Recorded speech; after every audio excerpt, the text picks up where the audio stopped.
Hello, and this is the WoC Forge with basically a review on Age of Sigmar. Right now it's just me and my friend George. We're going to play a game and then we're going to see what we actually feel about this game as a whole. I've tried to do videos in the past, but I just haven't been able to gain a concept or basically try and get a proper feel, so I thought I may as well just bundle every single thought into one video with a battle report including to give it a fair assumption. So what do you think of the rules so far? I played them and I enjoyed them, but then I played corn, so I can't not enjoy the game because death. Yeah, it's everywhere. Because blood for the blood god everywhere. I've read the rules. 4 pages seems alright. It seems simple enough. Let's just hope we'll keep level heads about it.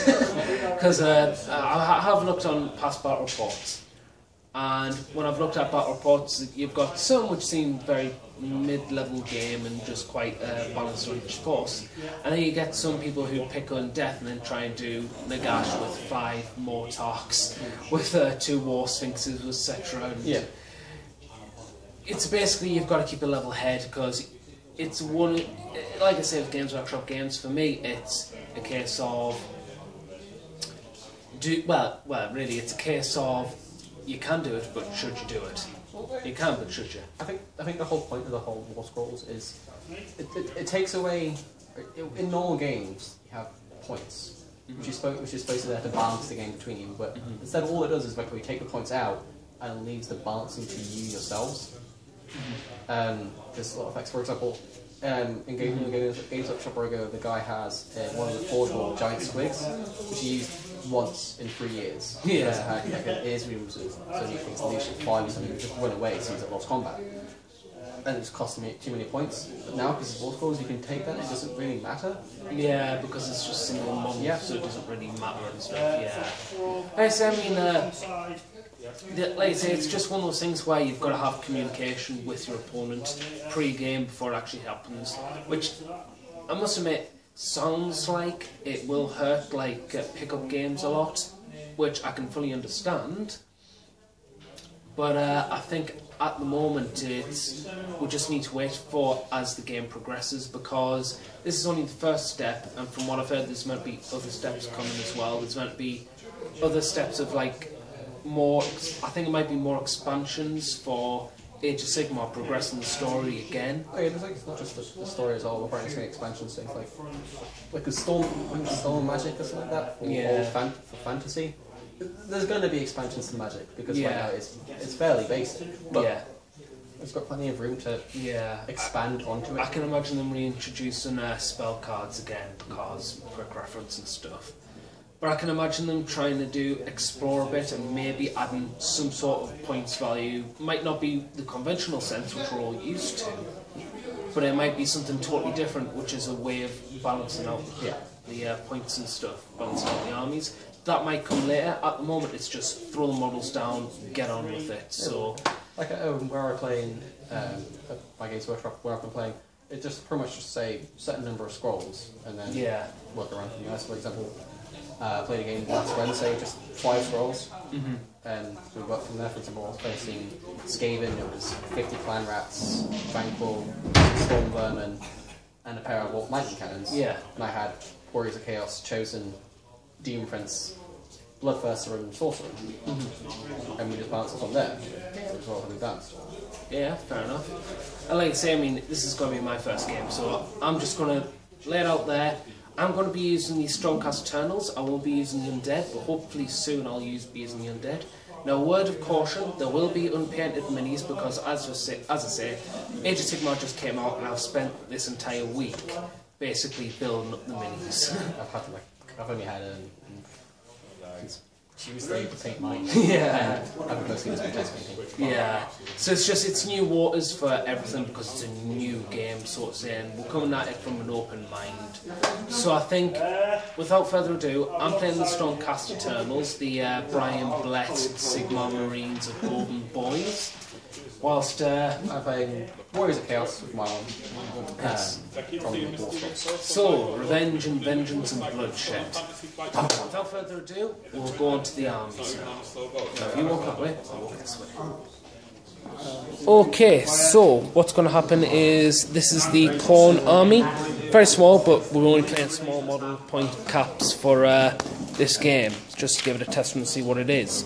So without further ado, we'll start with the Bloodthirster and we'll go left to right. So, yep. Okay, so we have my Bloodthirster with Insensate Rage. Ignore the Decapitated Guardsmen and the Space Marines. Yep.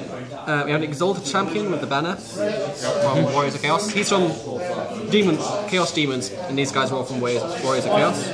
Yep. Exalted Champion, a banner. 10 Warriors of Chaos with dual hand weapons and a banner. Yep. 10 Warriors of Chaos with dual hand weapons and the horn.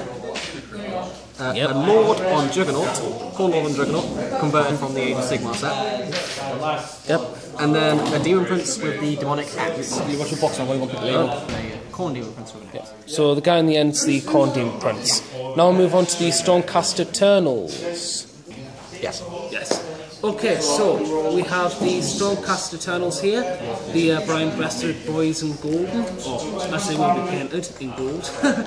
So what is this? Well, we're using the WoC battalion for this in the starter rulebook, just to see, like I say, we're throwing rules out there, we're going to test them, see what we think of them. So, as you see, this is the starter set. We'll start from here.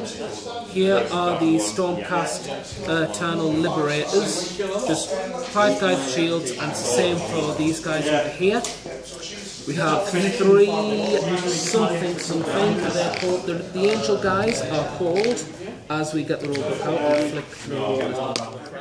Sorry. They are called Prosecutors. They are called Prosecutors, the Angel guys. We have a Lord Celestant on the Drakol or something like that, it's a Drake, mounted. We have another, well, we have 2 units of Liberators. We have the Retributors, which are the guys with the big hammers. We have the Lord Relictor, who is probably one of the most grimmest people in the army, and he can do healing spells and damaging spells towards the enemy. So what happened here? Well, turn 1 happened, I got first turn.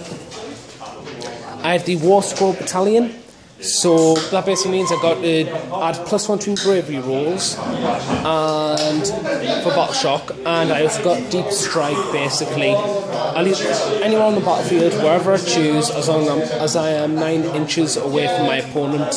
So already, because of the battalion, I negate half the board because he's deployed over there, which was a simple table edges for deployment. As you can see, everything's in a massive combat over here. I'll pause it. Okay, so on my turn, I'm only focusing on this one because this is what really happened in my turn. What happened was that I charged in, and this is the only unit that made charge distance rolls, with generosity for my opponent, as he allowed us to re-roll because I was getting lots of sets of double 1s every time I charged. So these got into combat, and my opponent decided to take off 5 of them because these count as Warriors of Chaos of Khorne instead of like the barbarians that they are.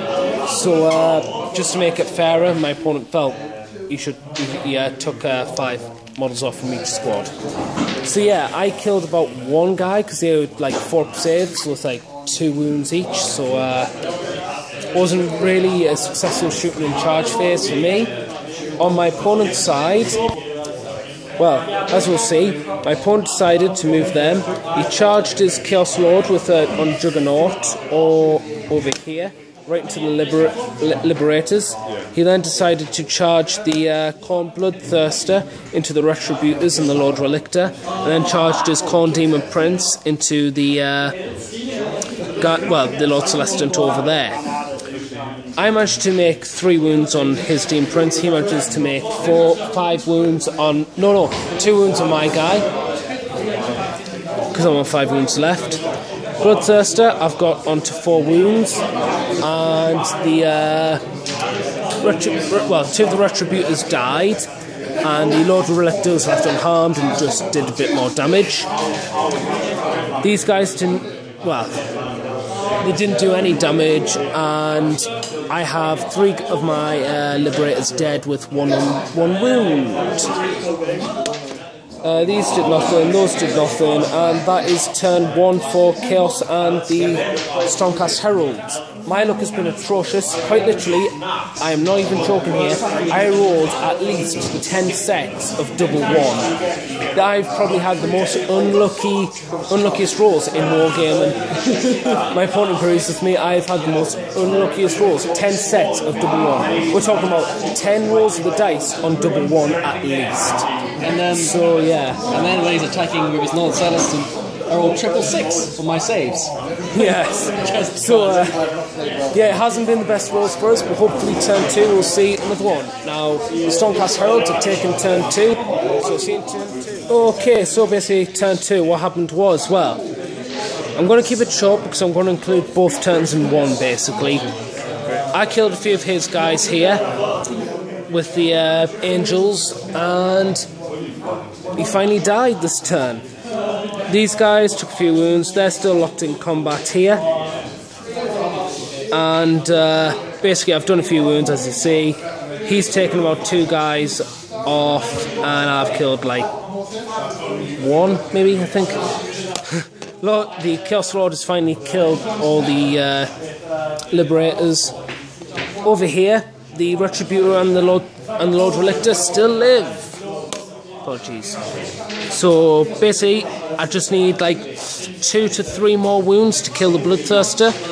And over here, as you see, the Lord Celestin's dead.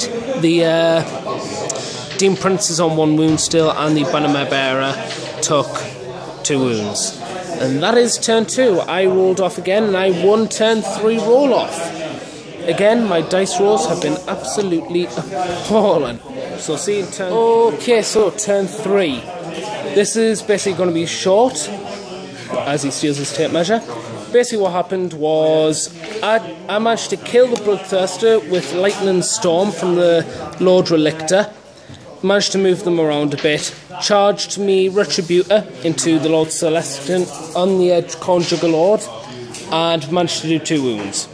He then replies in kind and just kills the Retributor, and in his turn he then moved, charged the Lord Relictor and killed the Lord Relictor as well as the Retributor last turn. These guys just mobbed over and killed the last of the Liberators, and the Demon Prince charged the Lord Relictor, and because that terrain is classed as deadly due to the dice on roll of 4, he rolled 1, took a mortal wound, and ended his last wound, tripping over a twig and falling face first into a spike. This guy did nothing, and that is turn 3. It is a glorious victory for the forces of Chaos, and we will go on to the basics of what we'll think now. Okay, so a review on Age of Sigmar. Now, basically, I did have this recorded with my opponent, however, the file did get corrupted, so I'm just going to have to talk about my side of the story here, kind of thing. So, after that game, what did I like? Well, I'll start off with saying what I dislike, then I'll say what I like, and then I'll give my final opinion, or reserve judgment for like the final outcome. So what didn't I like? I didn't really like the of Age of Sigmar. I didn't really like the no points limit. I can already tell you, if people are going to play this with models, with like model count, I can already tell you this isn't going to be Age of Sigmar. This is going to be Age of Monsters until people figure out cannonade spam. That's all I have to say about that. Then you really need to talk to your opponent about what's okay, what's not okay, before you start the battle off. Otherwise, I do believe you will come across like the Nagash list that I mentioned earlier. So, unless you really want to play stuff like that, I think this is going to be another one. This is going to be another game that you're going to have to talk with your opponent very, very heavily about. What else? What was there? Well, I will admit, I did have very bad dice rolls during that as well. I'm not over exaggerating when I said on the first turn I rolled at least 10 sets of double one. Throughout the entire game, and I'm making no exaggerations here, I probably rolled like at least over 50 sets of double one, and that's just hilarious. I mean, my opponent was even allowing me to re-roll double ones because I was rolling that many double ones. And I think the dice just generally hated us that game as well, mainly because every time I got a reroll for a 1, for example, when I need to take a save, and because of those shields on the Liberators, they get reroll saves of 1. And I honestly think that the dice hate us because I never got a single 1 like that. I got 2s. It's just lots of 2s and 3s, because everything was usually -1. It was either 4-up save or 5-up save, and I wasn't making those 4-up saves. Yeah, so my luck was atrocious. That I didn't like. But yeah, I mean, at the end of the day, you just gotta laugh at the end of the day, because luck's luck. Hopefully this should be compensation for 20 years worth of double 6s. I would love to think.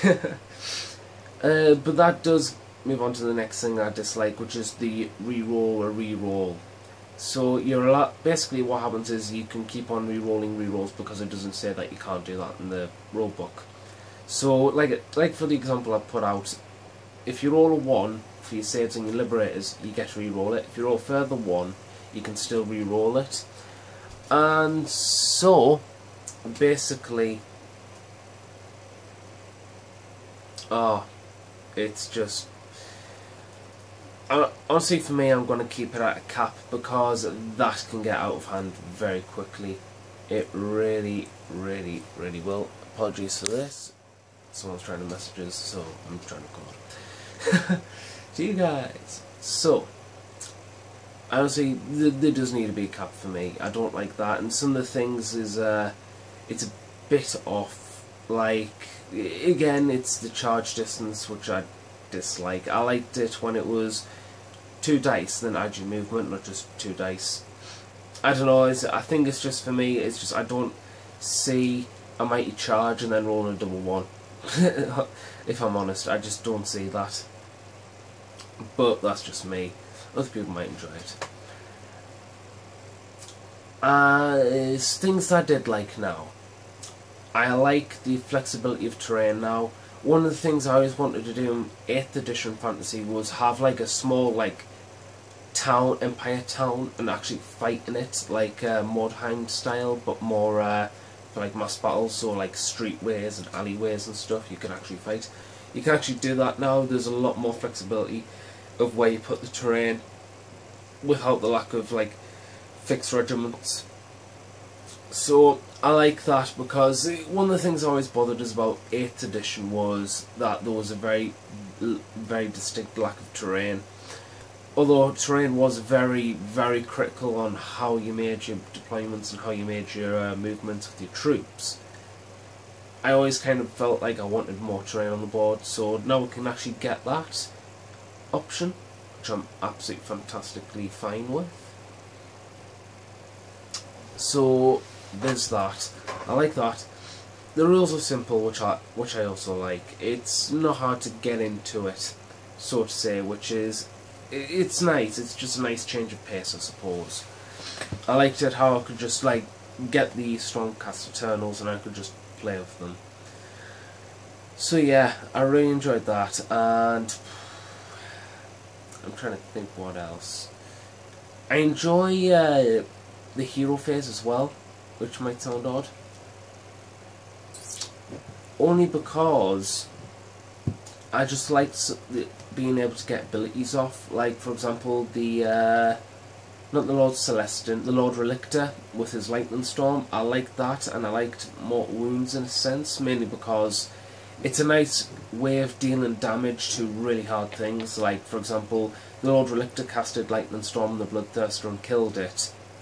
And that basically just meant that the Bloodthirster was officially dead, because obviously I killed it. But it's just a nice way of getting around because some armies I can already assume will struggle with like big things like bloodthirsters and Nagash and stuff. So having stuff like mortal wounds there for like spells like arcane bolt and stuff will be a fantastic way of getting around that. Not as a easy get out of jail free card, but something that really does help. So I think that I like. Overall, my overall judgment is I don't think I'll be playing this a lot, only because it feels board gamey in a sense. I like the simplicity of the rules, but it does feel a bit like it. I don't know. It feels like it doesn't know what it wants to be, because looking at the rules and playing that game, it honestly feels like it wants to be a small skirmish game. However, a lot of people are going to treat this game as a mass battle game, where there's going to be like probably over 100 models for some people, and it really doesn't feel like that, because the lack of points values. And another thing which I disliked was the lack of customization now. Something that I loved about my Vampire Lord was all the customization from the undead stuff. I have a converted Vampire Lord with Sword and Shield from the Right King box, from Right King Blister, sorry, that I really like, and I would love to be able to use the Sword and Shield, but the rules dictate that it's just a set thing now. But yeah, it doesn't know. It feels like it wants to be a skirmish game, but it wants to be as abstract, like a tabletop mass battle war game. I think the best way to play this for me is ignore unit coherency and just have a squad or a monster. That's how I think the game intends to be played, so to say, because it really doesn't feel like it wants to be a mass battle game. However, I know people are going to try and just bring as many models as possible. I'm not saying it's a bad game. It's just, it's not a game I'm going to bother investing a lot in. I will buy things time from time when I feel like it, if the mood fits us and suits us. If I see like some hex race, I'll go and buy some hex race. If I see some new multi-posed retributors for the Stormcast Eternals, I'll go and buy some. But personally, I don't think it's going to be a game worth a lot. It's just going to be a game where I'm going to get it out once in a while, and like I say, I think I'll possibly play it, and I'll talk to friends at the gaming area about this. It's like I say, it feels more of a skirmish game. I would say just get a box of troops out, or a box of, like a squad out. Ignore unit coherency, play on a 4x4 board and just fill it with terrain, and I feel that's how it would like more work, in my opinion. But that's just my opinion. So I hope you enjoyed this review and this whole battle report. If you liked what you see and you want to see more about games and stuff, hopefully I will do a few more Age of Sigmar battle reports in the future, just not anytime soon, unfortunately. If you want to see more wargame battle reports like Batman, 40k, War Machine Hordes, and more skirmish game battle reports, like some mentioned before, then please subscribe to the channel. If you want to talk about anything about Age of Sigmar, or about my opinions about Age of Sigmar, then please comment below. I love to hear your thoughts, and I love talking to everyone who talks back in the comment section. If you like what I said, then please give it a like, and if you want to share the video, then please share the video. This is the Warp Forge, signing out, and remember, keep on forging.